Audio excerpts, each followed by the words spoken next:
fatal heart impacts, past painful scars. In fact, I blast tasteful bars and pass. I back up my actions, fact don't ask, grab reactions, jacked attack with every word, then act with class as they hear me snap. I got nothing to lose, cause I fought and felt the bruise. Now I'm not the one confused, call the shots and they produce. I ain't lost, I'm finally loose, pick a new silver excuse. I need the views to boost me to a new abuse of being used. Everybody wants a piece now, y'all can rest in peace now. You're dead to me, so peace out. Remember, you're discreet out. Get ready for defeat now. Alrighty. Hello everybody. This is Kiru's show here, and now. Whenever we last left off with this series, we had Izuku and All Might, who they've gathered Tamaki, Nedre, and, Mirio, and explained to them about All Might's injury, and they even explained the magic behind the sword Melissa has been wielding. Now, they then came back to Melissa's apartment, where she was woken up to the news that her friends know her secrets. At least 2 out of 3. Now, Melissa has no idea the only secret that was kept here was one for all. Now, with that being said, we do pick up with Melissa, who is currently in her kitchen, and she is brewing a fresh pot of coffee, where everyone else is sitting down in the dining room and are all currently trying to think of things and go over plans. As we do have Midoriya, who's currently in Fenrir, him sitting at the edge of, the table, and poking his head over, as he does inform everyone that he does believe he does have a strategy that will allow them to take down whoever wields that weapon. Now, he does inform all of them that they do need to pay attention and listen to him very, very carefully. For, as Melissa does walk into the room and disrupt everyone. Okay, so, before we continue with that, I want to know why you told them everything. Melissa, listen, I understand that you took the gamble, and I've thought about telling them all before, but this was a bit overboard, don't you think? Telling them, Melissa, telling them all about... Now, this is whenever Melissa just goes off, talking about he told them about the sword, he told them about All Might's injury, he told them about One for All, he told them about All for One. Her just ranting on like a madman, and letting loose against Midoriya as she does finally calm down. As you do have All Might, who he is sitting there with his hand covering his mouth. As you do have Tamaki, who does speak up, while Melissa is catching her breath and heaving heavily. Melissa? Sorry, I went ballistic there for a second. It's just that there's so many secrets that he shouldn't have shared, but I can't believe he told you guys about what's One for All. Now, Melissa completely freezes, before looking over to where Midoriya is, as he's still poking his head over the table. And he does say that he was trying to tell her that he didn't say anything about that. Okay. For right now, let's pretend we didn't hear that, okay? Sure, whatever. Mirio goes on stating. Nedre just saying that she'll get an explanation, next time. Now, everyone does remain quiet as Midoriya, he does go back to speaking, after a loud and reaffirming ahem. Now, we do have where everyone is staring at the edge of the table. Midoriya sitting on the seat, as he does open his mouth and explain to all of them Claret. The blade that the person is wielding, it corrupts their very soul. And it does a lot of damage to the user's body. But that's not true, right? How can a sword... Listen, That sword is covered in so much dead, so much blood, that its very nature has changed.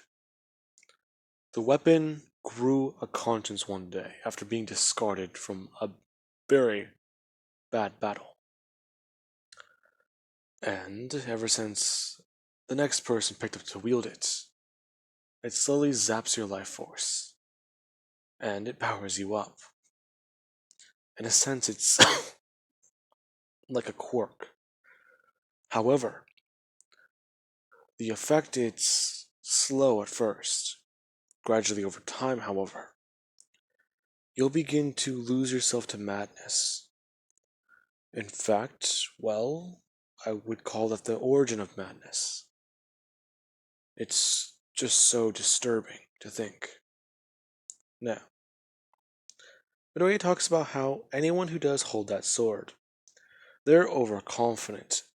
Their power they believe to be infinite. And they can do almost everything Excalibur is capable of, shrugging off fatal injuries and not causing bleeding wounds. Now, this does surprise everyone, as Midoriya does also talk about the sword's only shown invulnerability. Now, Midoriya, he also does talk about how the plan to catch him will be quite simple. He used the plan back in ancient times, and it actually was surprisingly effective. Now, Midoriya talks about how what they're going to do is call him out for a duel. Now, everyone's kind of surprised at how blunt this is. Really? That's all we have to do? Izuku, correct? Hmm? Yes, you dark-haired boy. Tamaki. Sure. Uh, I don't think this is gonna be that straightforward, is it? It is. Overcoming the madness to that blade is the hardest thing anyone can do. I've tried it before, and I have failed. So, without higher brain functions, you were basically a walking, talking, sword-wielding mute. You will do the sword's bidding. Whatever that sword asks of you, you shall do, no matter the cost to yourself, your body, or even your life. Now, if the wielder of that blade has overcome the madness, then they are quite aware what the sword's capable of. And they might just be a worthy master for it to allow them to wield it. Now, this is quite interesting. Everyone's kind of throwing things here and there. Okay, what they're gonna do is they're gonna do this. No, they're gonna do this. And then there's the set up plan. Now, we do have at a press conference where Melissa Shield, she is giving a statement about evidence they found during the cases that the press has eagerly been waiting to hear from. Now, questions they get immediately off the bat is this the return of Hero Killer Stain? And Melissa, she does reaffirm it with a swift no. Talking about how this sword wielder is nothing like Stain at all. Stain, he had plans, and he had ideals. This sword wielder is just tossing around a blade.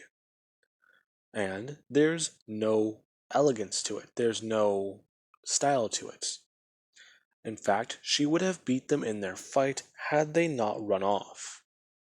Now, this is quite intriguing, as people do try to ask if Melissa saw the person's face. Her explained to them that no, she did not. However, she did get a good gauge on their power, and she believes herself to be stronger than them. Now, This would be whenever the person or the other wielder of the blade, they would see this on the news.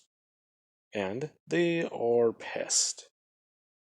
Now, Melissa Shield talks about how, and with that wrapped up for the day, she is going on hero patrol.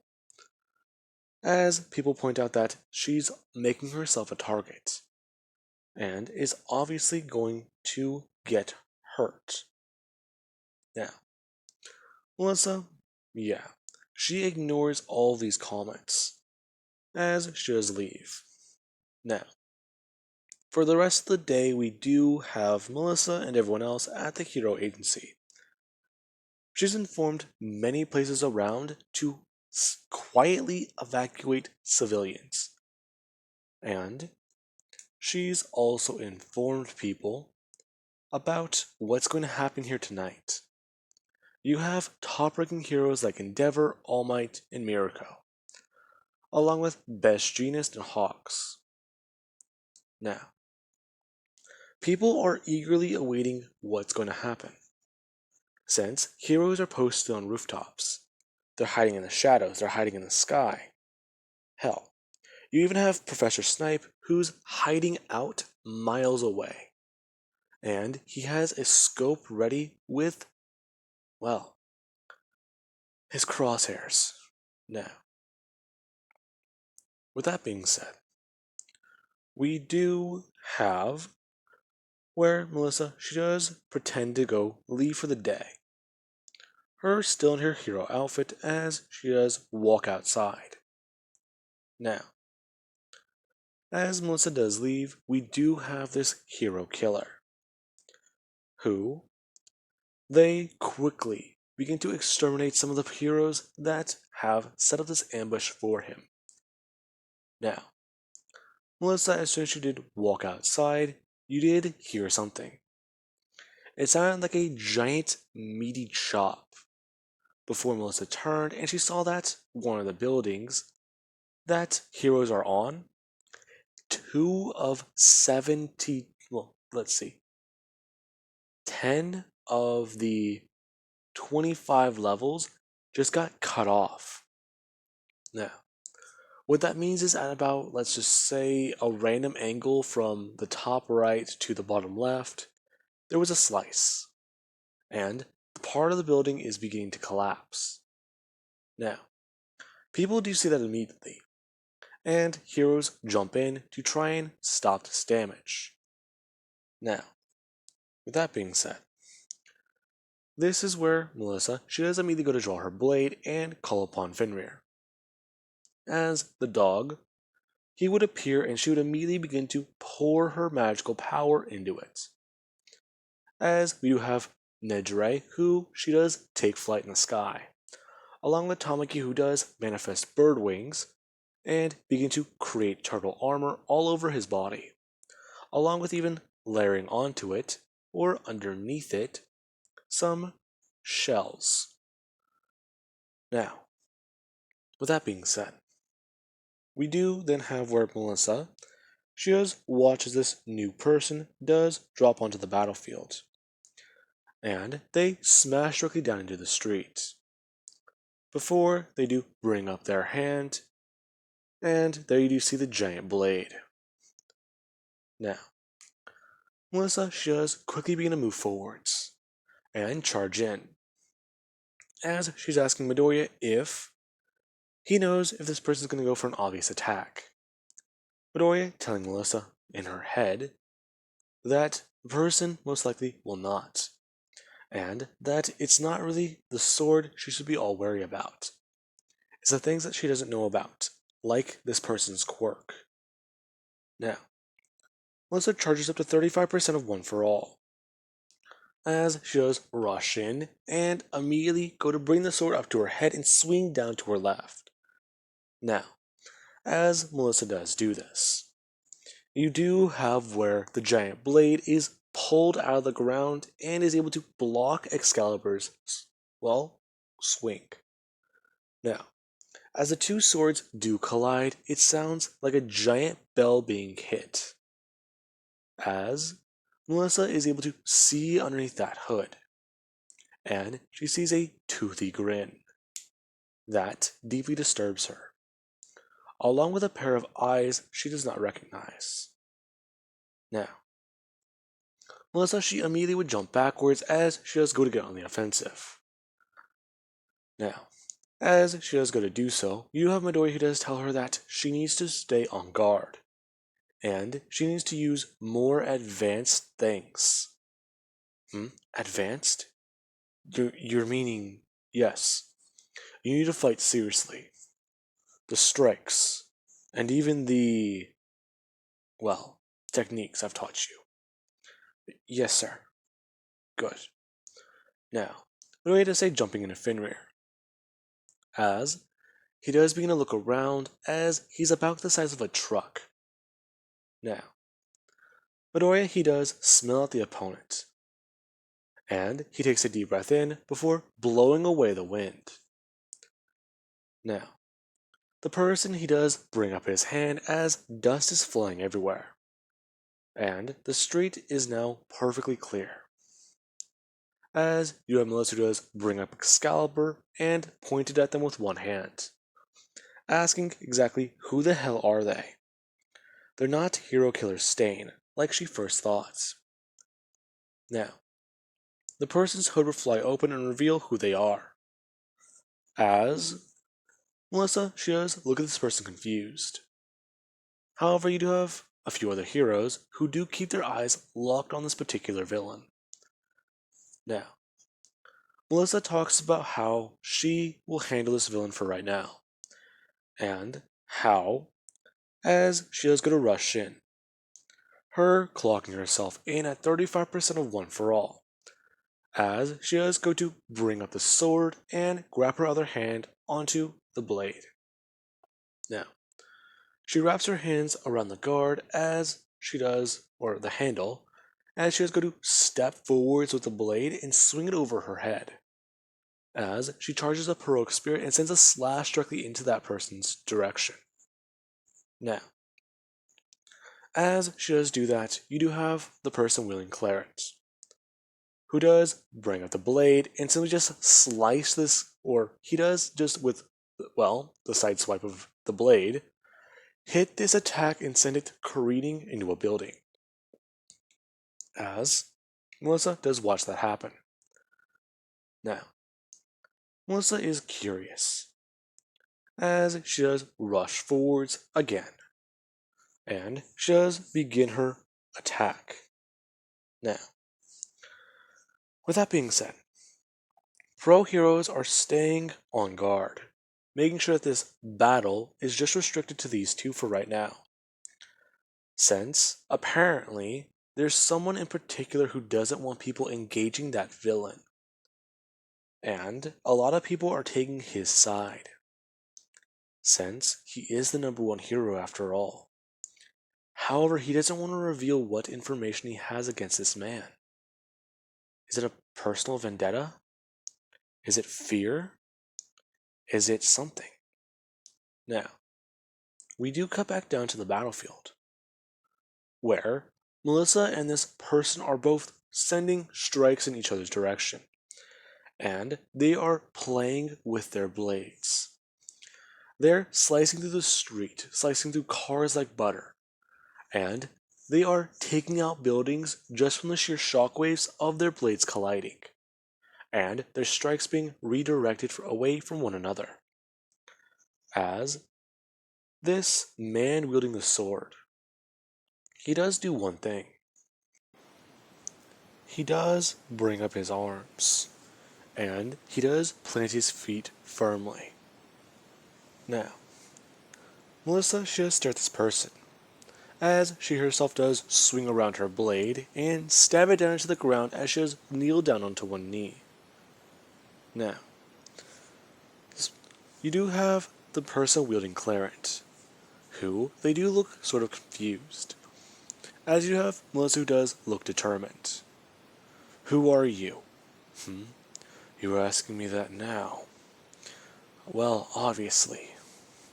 You didn't answer me the first time. You knew about my blade. Who are you? I see, I see. Well, the answer is quite simple. I'm somebody who shouldn't be messed with. Really now. And exactly who might that be? Now, Melissa, yeah, she does watch as this mysterious person does throw up the hood on their face. As you have All Might who he thought that this was all for one. However, it's not. There stands somebody in white hair who's wielding that blade. As his name is Tomura Shigaraki, and he is drunk on power. He's been given something that he's never had before. All for One has always kept him on the sidelines, and he would never allow him to do anything. He wouldn't let him plan, he wouldn't let him scheme, he wouldn't let him try. And then he found this weapon, the one that doesn't destroy at his touch. And ever since then, he's been swinging it around and he's been having so much fun. Now, you do have All Might who's very surprised by this, as he does go to jump down into the battlefield and shout, where is, as Shigaraki he does turn his head to look directly at All Might, talking about how All for One's plans were almost going to be good. However, they were all cut short. Now, Shigaraki starts to laugh sadistically, talking about how he's done it. He's become the leader, and people won't question him once he kills All Might. Now, Shigaraki does go to pick up his blade, as Melissa, she does go to stand and run forwards, charging up about 40% as we do have Professor Snipe, who he takes his shot as a bullet comes flying through the air. Now, Melissa and Tomura, these two do go rushing forwards as their blades do clash. Now, the moment both their blades do clash, a loud sound can be heard. As we do have Finner who somewhat just howls out towards the moon. Now, the bullet snipe shot is flying through the air as it hits Shigaraki directly into his shoulder. And Shigaraki, he just looks down at the spot where the wound is in his arm, and he just starts to laugh, as he sounds completely insane. Now, with that being said, we do have Melissa and Midoriya, or Arthur. Now, as soon as the blades did clash, Melissa immediately she went on the offensive, turning her blade flat as she would go to slide to the left and pull the blade under, before directly going to try and go upwards and spin the blade around to try and hit Shigaraki directly in the face with the butt of the weapon. Now, as this did happen, Shigaraki does go moving backwards, as his nose is broken. Now, Melissa she does directly go to bring up the blade, and she does have it pointed directly up at his neck. And she does ask him exactly what does he think he's going to do now. As Shigaraki, he just smiles, before he brings up his hand and grabs Excalibur by the blade. Him looking down at it and watching as it doesn't succumb to his quirk. Before he does just bring the blade closer and closer to his neck as he steps forward towards Melissa, asking her if she's going to kill him. Don't test me. Melissa, do not let your guard down. Besides, something is wrong. What are you talking about? Now, Melissa she does go down to look directly at the blade, trying to make eye contact with Izuku. However, she looks down and she sees the blade has a chip in it. That can't be. As soon as she does think that, you do have Shigaraki who does come to swing Clarent upwards with the back of his hand. Now, as Shigaraki does do this, he does cut off his right hand, since he had to spin the blade to do this. And the amount of force he put into it, yeah. He would have snapped his own wrist and sent all the muscle fibers in his forearm spinning to his left. And he would have just tore up a lot of things. Now, as it does happen, you do have Melissa who she does go to jump backwards and away as she sees fragments of Excalibur. Now, in her mind, she's trying to process everything she's, seeing in her eyes. It's all happening in slow motion. The blade? Excalibur, no, it can't be. It's broken. Now, as Melissa she does land on her feet, she does actually lose her footing a bit, before falling backwards and landing on her back. Before, the wounds in her arms and on her forehead do begin to open.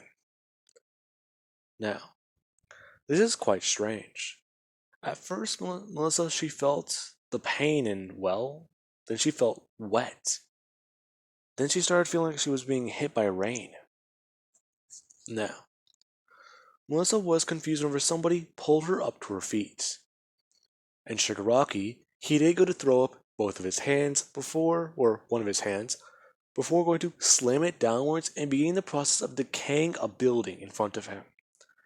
Him sadistically laughing as heroes, they do begin to feel the, ground rumble and shake.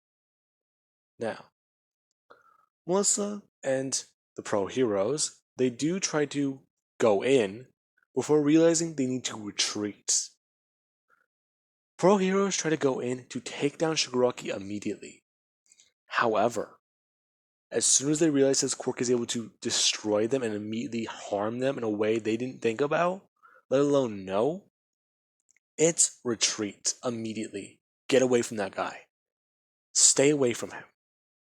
Now, we do then have Melissa who is rushed to the hospital, since her injuries are pretty severe, and she does have to, get treated. Her passing out from blood loss for the first time in years. Now, with that being said, I do hope you guys enjoyed. Have an amazing night. I'll catch you guys in the next part.